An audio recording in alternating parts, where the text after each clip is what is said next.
What is up? Long time no see. This is the Convo for Oak Ridge Ford in London, Ontario. OakRidgeFord.com. Norm in London. Mike in Buffalo. The Leafs a 5-2 winner over the hated Bruins at Scotiabank Arena. 5 straight wins, Mike. The last time you and I collabed, the Leafs just got past the Blackhawks, who were down and out in their own right. And since then, the Leafs have become a different team. It is nice to see. Good morning. Good morning, Norm. Yes, it is. Things are going in a positive direction. And I know that Sheldon Keefe said yesterday that he thought the turnaround started when they lost to Carolina and how they played.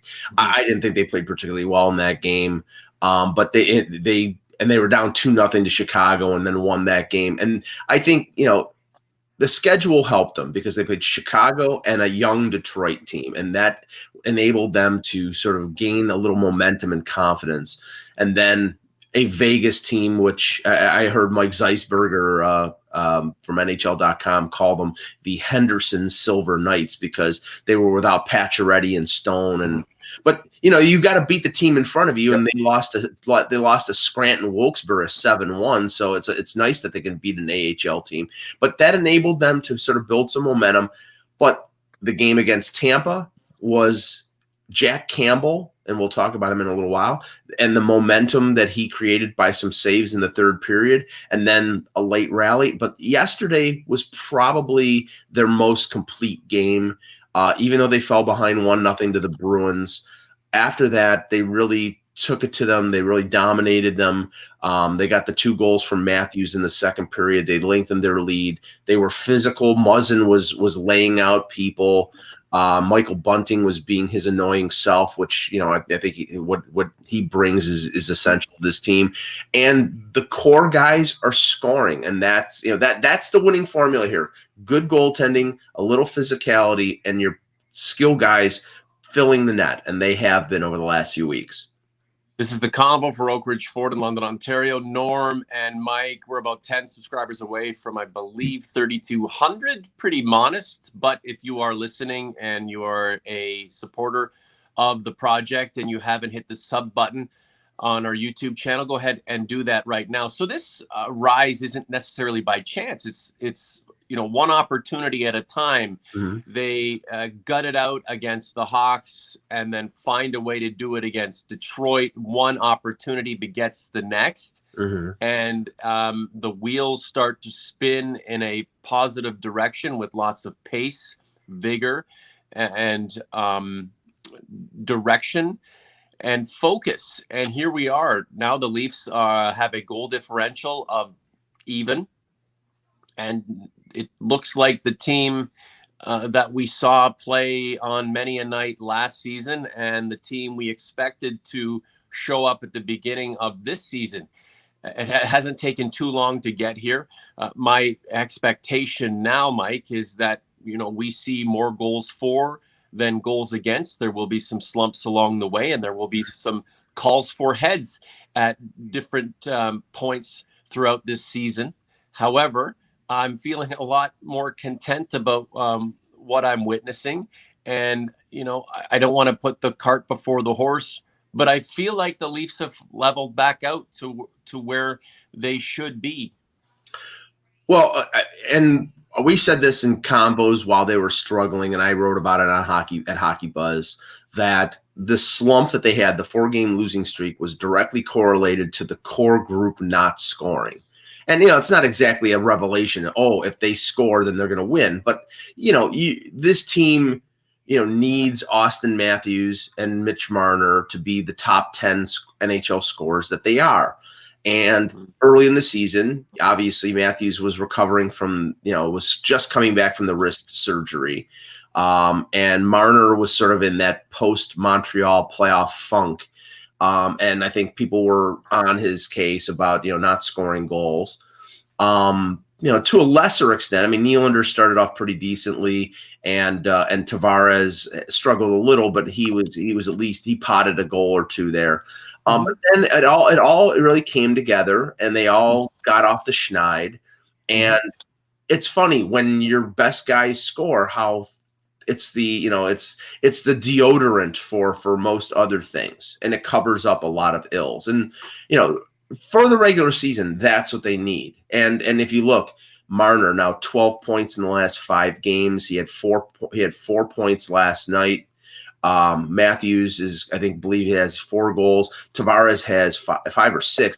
And you have to think of the different motivations here. I mean, John Tavares, if anybody hasn't put this together, he wants to make Team Canada for the Beijing Olympics. How is he going to make Team Canada? By playing really well. Last year, he's already modeling the Lululemon gear. Well, last year he had an okay year. Coat dress or whatever that is. Yeah, I don't.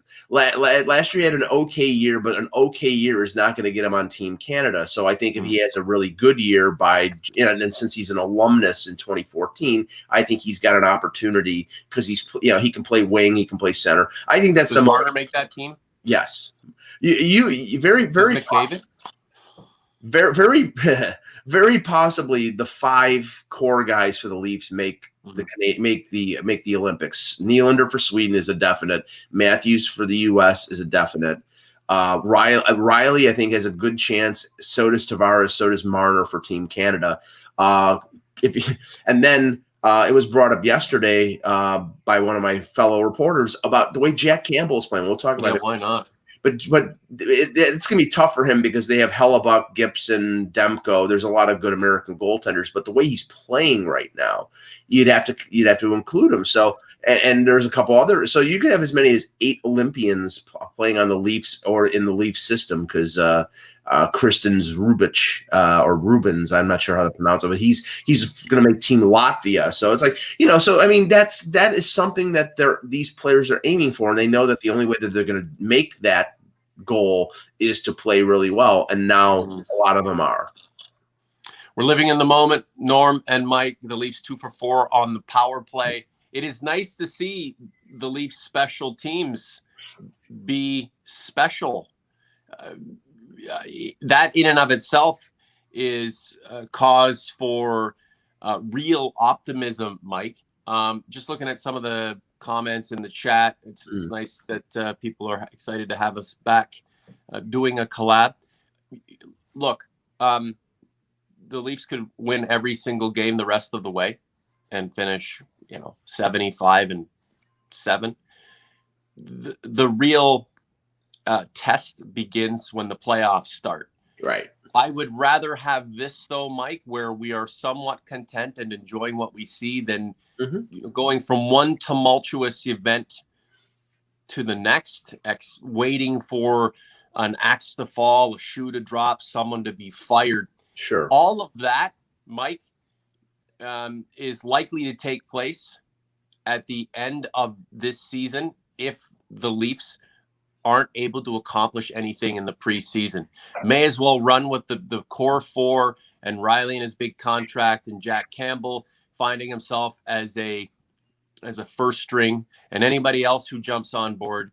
Run with it all the way through to the end, then have it collapse somewhere well before the mark, and go through some weird retool, rebuild, and have this organization regress at a point where it should be progressing. Well, I mean, your statement is right on in the sense that they could win 75 of 82, and if they lose in the first round, then everybody's going to be calling for the heads of, bring me the head of Kyle Dubas and Brendan Shanahan. Well, I mean, so and thankfully, if you listen to them after the post game yesterday, they were all in lockstep. It's like, okay, we weren't too low when we lost 4 in a row, and we're not too high now. We're keeping a level head. That might be chatter for the media, but I think maybe they realize that the regular season is an 82 game grind, and they have to learn their lessons and find their way during that 82 game grind to be ready for the postseason. The problem is that, they're going to run up against a Florida or a Tampa or a Boston, and it's not going to be easy. So, and they realize that, but the thing that's encouraging is that they beat Tampa, even though Tampa didn't have Kucherov. They beat Tampa when Vasilevsky played fantastic. They beat Boston almost at their own game. They scored a couple power play goals, but the power play goals were Austin Matthews. It was like the Marner set up to Matthews, the great his rebound pickup and beating Linus Ullmark, and then the one-time blast. I mean, he's a weapon. You just got to get the puck to him, and it's tough sometimes to do that because teams plan against getting him the puck, but they found a way to do it. So, yeah, I mean, things are coming together. Things are right now going all right. I think it's smart for them just to keep that level head because, coming around the corner, they could lose 2 in a row and then everybody's in a panic again. The Leafs did pick the worst time to start like shit. Coming off a playoff failure and having so much skepticism bandied about, it was poor timing. However, any group of athletes is allowed to slump, allowed to grip the sticks too tight. Well, it was just optically, Mike. Sorry, optically, it's just a bad time for it to happen. But in the grand scheme of things, when we do look back, maybe it was the perfect time to play poorly because it didn't last that long. I mean, they've already won 5 in a row, and it feels like we've moved it's further in the rearview mirror now, and you just get down to the business of refining your game and trying to be better as the playoffs get closer and closer. Well, think about it this way. I mean, yes, they got it out of the way, but I think whenever in the season they lose 4 in a row and look the way they looked, you would have seen the same panic. Now, if they win 15 in a row and then lose 4 in a row, people will say, okay, that's acceptable. But they were 2-1 and lost 4 in a row and looked badly losing 4 in a row. So right off the jump, everybody is ready to fire everybody or trade somebody. So I think if they had won 5 and then lost 4, the same panic would have come up. But now things have stabilized, and now we can look at things, I think, with an even keel and a level head, and see certain things that have happened even early in this season that I think are encouraging. I don't think we were on the air before the Rielly contract, just to briefly mention that. It's a fantastic deal. And I don't care what everybody says about, well, Rielly's not a number 1 defenseman. Well, number 2 defenseman, top pairing defensemen are getting $8 to $9 million. And the Leafs got Rielly at 7.5 by giving him the 8th year. I mean, the thing that I think it should make everybody feel great is that unlike other players who wanted to get the top dollar, and that's all deserving. If Marner wants to get 11 million or Matthews 11.6, that's within their right. They're great players. But Rielly has made pretty decent money in his career. He loves playing in Toronto. Obviously he's he has motivation to stay in Toronto because I think he wants to carry this forward. I think he wants to be the franchise leader in scoring by defensemen, beating Borja Salming. So why not? Yeah, he wants that, and he's got the no move clause, so he doesn't have to go anywhere that he doesn't want to go. He stays in Toronto for the full 8 years, young enough that he probably can play the entire length of the contract and still be good. It's a great deal for the Leafs. Mm-hmm. Collectively, these guys they're not a lovable group. I mean, we haven't gravitated to them the way we want to or we should have by now. It's because they haven't gone on a long, grinding, amazing, heart-wrenching playoff run. Maybe that's to come, and we can fully connect with this group the way we hope to. And you know the way it is with fans. There's always something better out there. Generally, our guys will protect them to a level, but when push comes to shove, they're still not good enough to be right. With Morgan Rielly, I mean, this guy was he not on the team when the Leafs lost that 4-1 game to Boston? Was that not his first year, 2013? No, he was the following year. Okay. He's been the longest serving Leaf. I mean, he's been on the team the longest. He's gutted it out. He's been there, from from worse moments than we have witnessed over the last little while to get to this point. And just the amount of minutes that he provides and the things that he does, any team would love to have that capability. It's just, for us, it's not good enough. It hasn't netted or wrangled in any major success that he can be connected to. So by association, we're just not going to give these guys the love they deserve. However, for as much as we have criticized management, rightfully or wrongfully, they saw it fit to spend big money on a guy they knew they could not replace. The OGs and converts, for as much as we have been torn with the way the team has played to start the season, a nice collection of thoughts in community. I put up a poll last week about Morgan Rielly, asking if the 8 years, $7.5 million average annual value was just too much.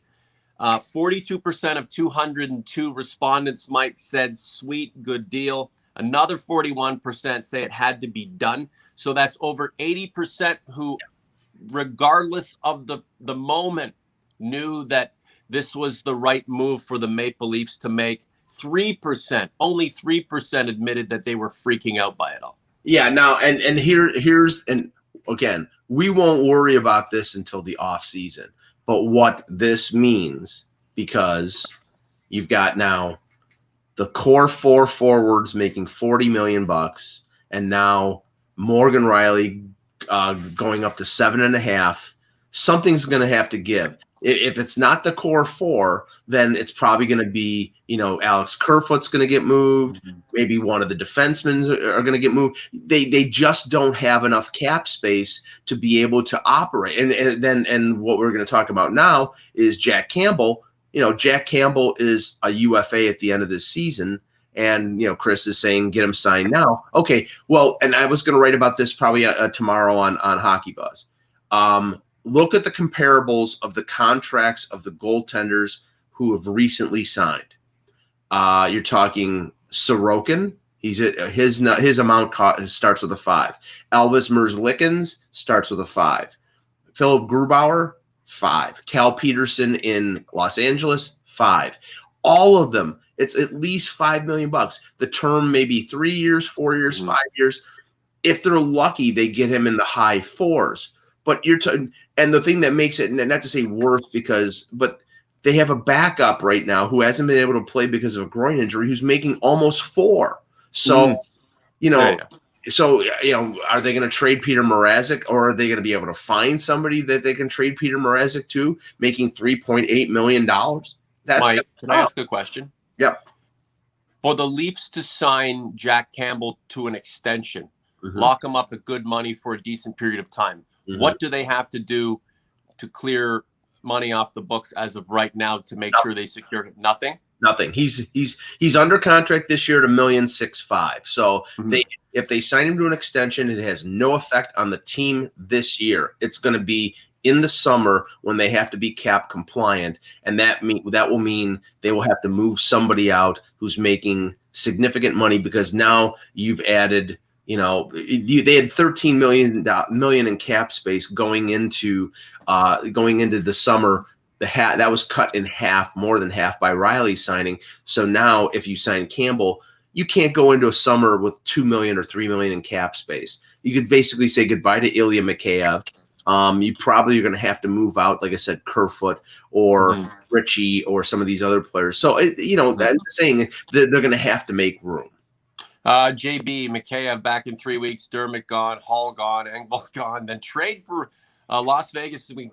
Big D with playoff experience. Mike, there have been some defensive trade rumors. Yep. Liljegren and Sandin have played well. It's nice to have some young life back there supporting a solid group of veteran defensemen. And again, the problem hasn't been the Leafs opening up the channels for the opposition to blow them out. That hasn't been the problem. It's been the front guys not producing. Now they're producing. The goaltending looks good for now.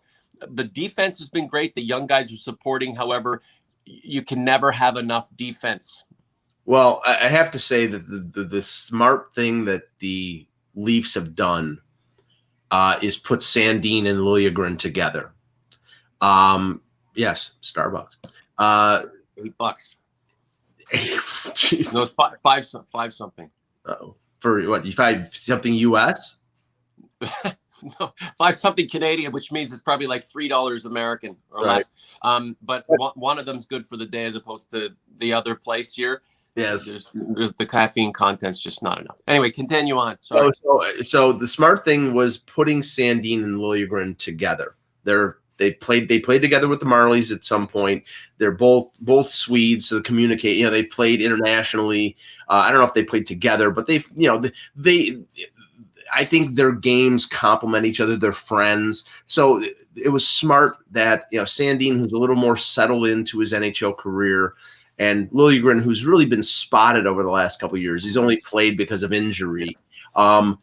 He's played. They've taken the slow approach with defense, which you always see with defensemen, the slow burn of 2 or 3 years down in the minors to really get their game in control. But if you look, this pairing is confident. They move the puck well. They know where each other is. I mean, they've used Liljegren on the penalty kill yesterday. They used him against Bergeron, Marchand, and Pasternak.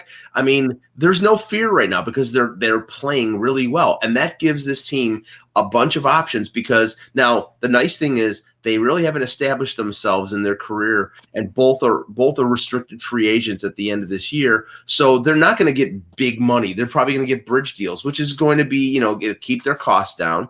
Unless the Leafs want to sign them to long-term extensions and give them more money, but it gives them options, and that's what all the rumors are about right now. Strangely, they put Travis Dermott on the top pairing with Morgan Rielly, and honestly, I don't think Travis Dermott, the way he's played over the last couple of years, has really deserved top pairing minutes. But maybe it's sort of like if you remember when Dion Phaneuf was the top dog in Toronto, and they put him with Mike Koska or some of these really bad defense, Petr Granberg, or so they always. I'm getting PTSD, Mike. Yeah, come on. Keith Ollie. It's like all these what they because they figured, okay, the number one defenseman will cover up for the guy who's basically a number 6, and also.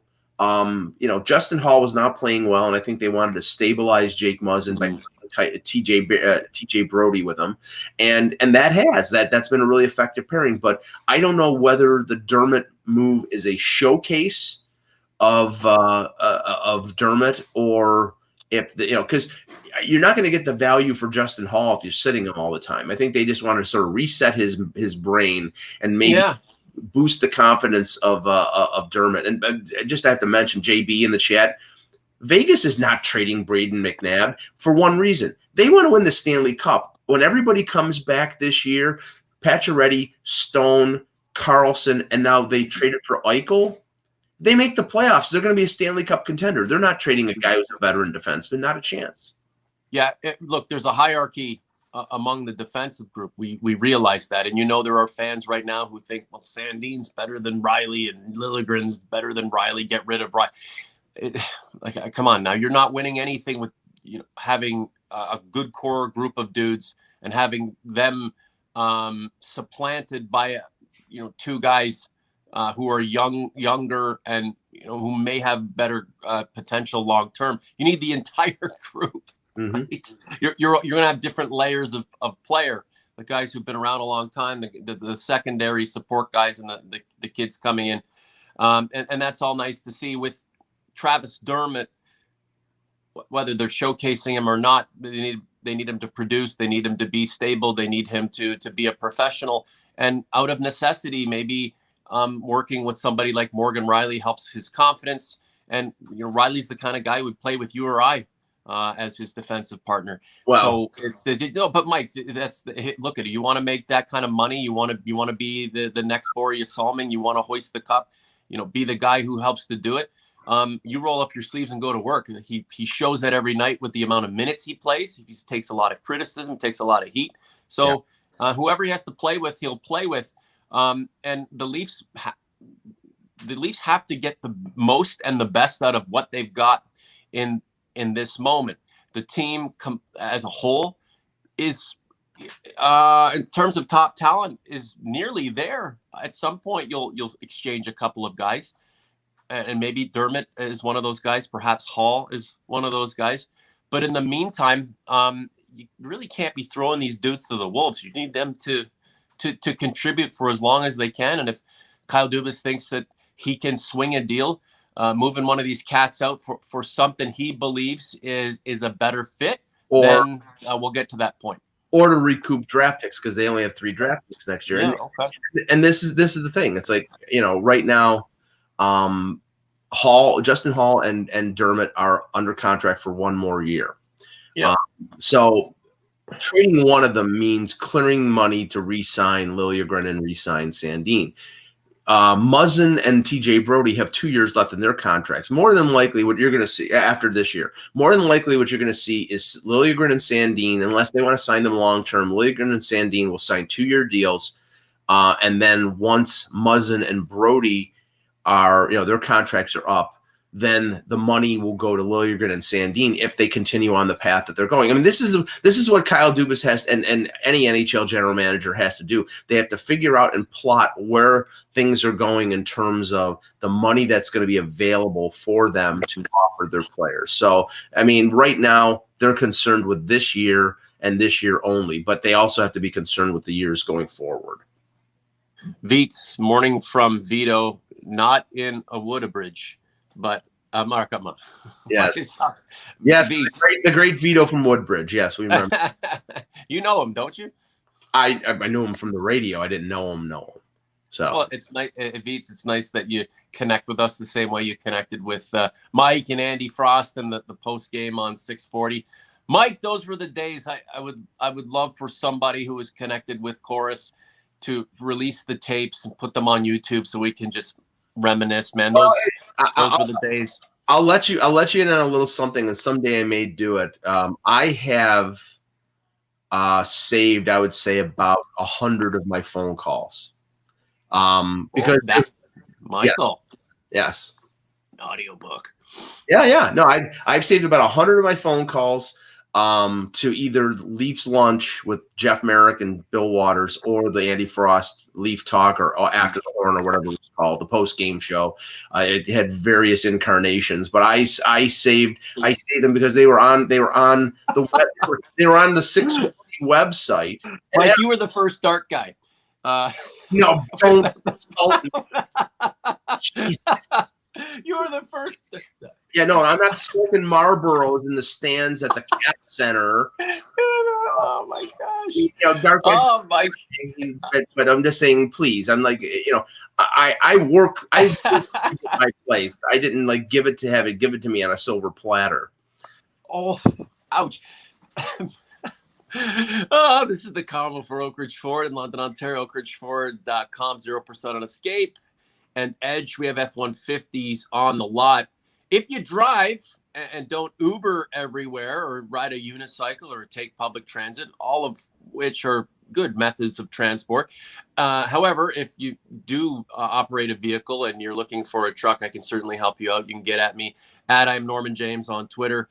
The Leafs Convo at gmail.com. You can also reach out to me on community. We're big truck movers at Oak Ridge Ford in London. Plus, we have Edge, Escape, lots of pre-owned vehicles right now. They're moving off the shelves pretty quick. I can help you out with that. I own a 4-wheel drive unicycle. A 4-wheel drive unicycle, also known as an HRV. So nicely done there, Mike. They're not pulling big money. Just FYI. You know what's funny about that last call you made with Andy Frost? So I was listening, and I'm all verklempt, and the second last call was a guy named Anthony Glavanek, my golfing buddy in London, who is a Habs fan, trolling the Leafs. How the hell he made it into that historical final segment is beyond me. I'm like waiting for Mike, and Andy's, pacing through to the big finale. And we're going to go second last call, Anthony from London. And my Anthony Glavanek, a total Habs fan, trolling the Leafs. Sacrilege. I cannot believe he made it in there. And I'll let you in on something, because I knew it was going to be the last Leaf talk, or When was that? What year was that? 14? 2015? I think it was 2015. Okay. I'm not I think it's a little earlier. Not 100% sure, but I think so. Mm-hmm. But anyway, I was covering the Leafs for Hockey Buzz at that point. Mm-hmm. And so I was calling from the media room at Scotiabank Arena, calling into the ending, the post game show. So it's like, it was like I was doing. It was like, okay, I started as a caller, but then I became a reporter. But I was still calling in, and if anybody noticed, I was never like, back early in the day. I was a fan, and I was pom pom waiver, if you want to say it. But as the years went along, I was more even keeled and not, I had to show my impartiality when it came to the team. And, that call was mostly to honor a guy who is essentially responsible for my career, because Andy Frost, Jeff Merrick, and Bill Waters gave me an avenue to allow me to express my opinions, which I'm doing now, and doing it as a living. And I'll forever be thankful to them, because that, they made who Mike in Buffalo is and was. No, you made Mike in Buffalo. They were honored to help and support you, and it's been fun to be a part of your run, Mike, in a small way through the Leafs Convo. So the Leafs have the Kings at Scotiabank Arena on Monday. The way the Leafs are playing, the way they're scoring, you don't want to take anything for granted. But whether they're continuing to ascend or they flattened out, the expectation is that they will continue to score and the team will continue to play like it should have all along. Well, November is a busy month for the Leafs. I think they had 14 games in November, and this week especially, like you said, Kings at home on Monday, then on the road in Philly on Wednesday, at home for the Hall of Fame game on Friday against Calgary, and then a trip to Buffalo on Saturday. Now, this is the thing that's concerning, and we won't find out until today. So after the podcast is dropped, Peter Mrazek was not available yesterday to back up Jack Campbell. They had Joseph Wall backing him up during the game. Mrazek, who missed 2 weeks with a groin injury, played the game against Detroit and apparently tweaked something in practice. So they're looking into what's going on with him. He could be on the shelf for another couple weeks. You never know with groin. It's a groin injury, and he's a goaltender. So there you go. Every time you go into a splits, you're using your groin. So that probably they called up Wall because Eric Shalgren and Michael Hutchinson were slated to be the goalies for the Marlies this weekend. More than likely they'll call up Hutchinson again, and Hutchinson will probably play one of those two games, probably the game in Buffalo on Saturday. So, but that is a concern. I mean, Campbell is played. I think he's played 9 games now. Yes. And that was not the plan. The plan was not to split it down the middle, but the plan was that Mrazek would play, I'd say, at least a third and maybe more. And now with his injury, if he's out for another couple of weeks, that's more pressure on Campbell. And Campbell's handling it, but they need a goaltender to play regularly and give Campbell a breather every once in a while.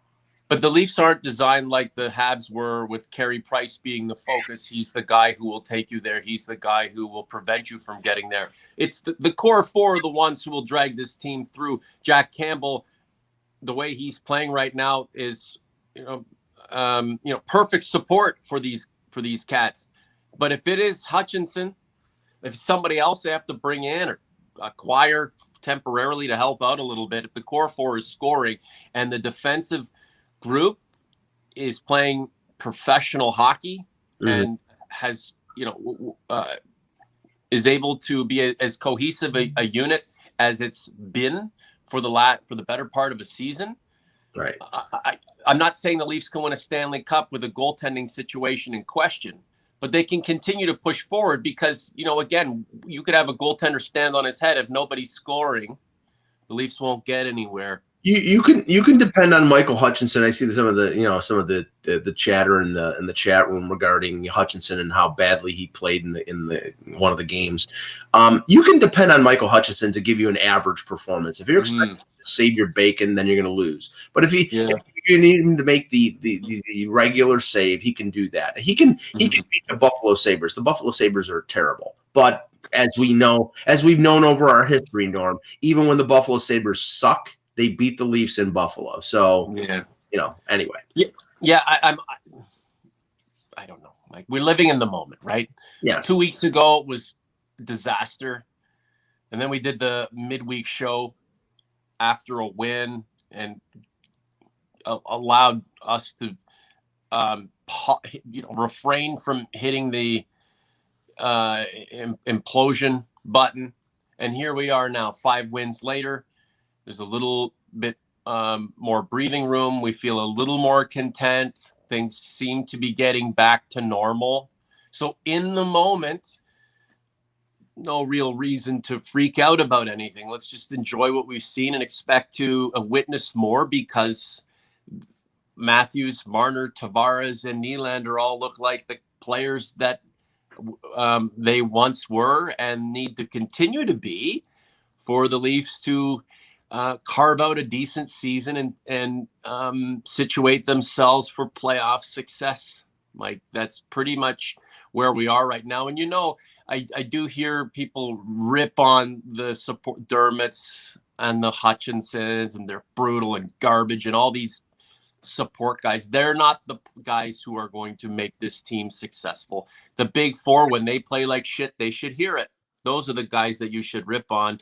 Not the support cats who are, making a league minimum or just a little bit more to be there to add it to the foundation for, a group of four who really need to come into their own and as their primes tick a little more loudly for some and need to succeed. So I don't know, Mike, anything else you want to add before we wrap this thing up? It's been nice to catch up after a week and a bit away.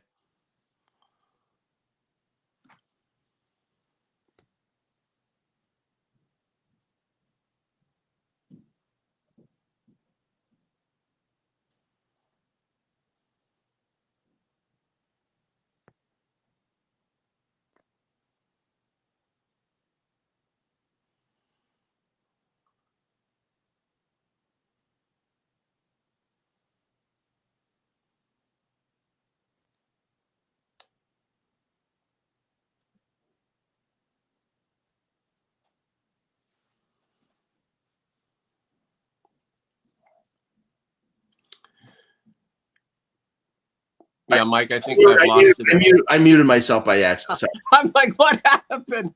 Sorry about that. Okay. If no one heard that, Mike. Yes. What did I do? I did what everybody would love to do: mute me. That was the expletive-laden close to the show that that YouTube wouldn't allow us to air. Kirk in the chat says Mike never sounded smarter. That's beautiful. I love that. Oh, Kirk. Yeah. Kirky T, eh? So I said just a couple notes briefly. Josh Ho-Sang is playing really well with the Marlies. He's got 6 goals. Yes. I would say more than likely he gets signed to an NHL contract. I don't know if that means, I don't know when, but I don't know. And I don't know if that means he will get called up to the Leafs, but I do think that they see, he's playing well. He's applying himself. So I think that was a risky move that has panned out. The other one, and we always. Can I ask a question? Yeah. Hi. Can I ask a quick question? Yes. So Ho-Sang ripping it up offensively with the Marlies. How does that game translate to him being an effective contributor to the Maple Leafs? Wouldn't he not be expecting to be put in a position of offense? Oh yeah. Oh no, that's the thing. He is not a guy who you're going to call up and put on the 4th line. He's a guy that if they can't find a fit with a Tavares or a Matthews. Now, I think Bunting has played really well, that he's going to be one of those two guys. He was really feisty yesterday, and he's offensive enough to play with Matthews and Nylander or Matthews and Marner, that he's a good fit. I just don't know. You know, right now they're using Kerfoot on the wing. I don't, you know, he fits well there, but I think I think he's a center more than he's a winger. But they like Camp checking center, so you know they're going to allow. But if injuries happen, then they have that option of Hosang. And the other one, and nobody talked about really, he got hurt in training camp, but he played really well at the scrimmage at the Traverse City rookie tournament. It was Alex Steeves, who they signed as a undrafted free agent out of Notre Dame. He's got 5 goals in 4 games for the Marlies. Now he's an adult. He's like 22, I think 22 or 23 years old. So, you know, his development curve is like most NCAA products. He's way ahead. But the way he's performing right now, I mean, he has to be considered somebody that, you know, if they, you know, maybe next year, maybe later in the season, again, if injuries happen, that he gets a call up, and as well as Simonoff, the kid that they brought over from the KHL, he's played well for the Marlies. So there are a number of players that have played well with the Marlies that may get a look at some point. Yeah, Mike, the team's got offense coming out of its ears. We know that when shit begins to hit the fan and the game tightens up, we're going to be looking for a little more toughness, a little bit more aggressiveness, somebody who can do some of the intangibles, you know, besides, you know, facilitate offense, because the Leafs aren't short on offense. They're not short on offense. These guys they'll be a top 5 offensive team when all is said and done. The Hosangs and the Steves and these guys putting up points in lower leagues is all fine and dandy. But if you're not a 200-foot player, or you know, you can't check, you can't, you know, play defense, be a defensive forward, complement this group, then, you know, what good are you, other than to maybe come in and patch a hole for a time being? But you know that will only be temporary. Not to shit on these guys, not to say what's happening with Hosang in terms of his overall redevelopment as a human and a player and a professional isn't fantastic. I'd love to see that guy up, but he's going to have to do more than be an offensive guy, because at the end of the day, Mike, there's only so much puck to go around. The Leafs have a core 4 that very few teams have in terms of capability to match that, and very few teams have had in the last 2 decades. So that's not the problem. The key for us right now is to live in the moment, watch this team hopefully develop day in and day out as a stronger group together, become more forceful, more impactful, play with more purpose as it goes forward collectively. And then, you know, after game 82, that's when we all, you know, sit on pins and needles and witness this team either go kerplunk one last time as a group, or finally make it through, cross the threshold, and really go on a tear, because it's high time this group do something like that. But there are many more moments to come between then and now, and we'll certainly be along for the ride. Any last words from you, Mike? No, I'm good. That's it. And you can, at least at this point, go, the Leafs have, you know, X, Y, and Z on their radar as potential targets to acquire. Yeah, no, I mean, right now they're so right. It's too early, and they're so up against the cap right now that I think they would have to make a move to make a move. So that's why you might see a defenseman moved or somebody else. But as okay. Yeah, okay, guys. Thank you so much for joining us. We appreciate it. Please subscribe to the Convo on YouTube. We can certainly use subscriptions. If you tell your friends about us, that will be great. We're also on your favorite podcast platform, so you can listen to us that way. Bookmark the show. We appreciate all of the support. It's because of you, Mike and I continue to collab the way we do. For Mr. Augello, I'm Norm. We'll talk to you soon.